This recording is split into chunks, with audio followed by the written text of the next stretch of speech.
Guys, রবিবারের দুপুরে মেনুতে কি কি ছিল সেটাই কিন্তু আজ তোমাদের সাথে শেয়ার করব।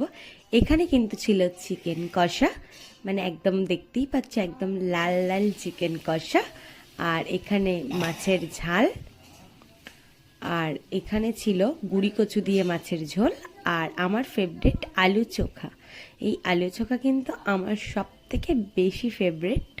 আর এখানে মা দেখো চিকেনটা কষার জন্য এখানে ফার্স্টেই পেঁয়াজ কুচি নিয়ে নিয়েছে, একটু বেশি পরিমাণ পেঁয়াজ নিয়েছিল, নিয়ে ভালো করে পেঁয়াজগুলোকে একটু লাল লাল করে ভেজে এখানে কিন্তু আমরা চিকেনগুলো দিয়ে দিচ্ছি।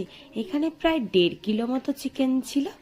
তারপরে সমস্ত চিকেনগুলো দেওয়ার পরে এখানে আমরা অল্প পরিমাণ নুন, মানে যেরকম পরিমাণ লাগবে, আর এখানে হলুদের পরিমাণটা আপনারা বুঝে শুনে দেবেন।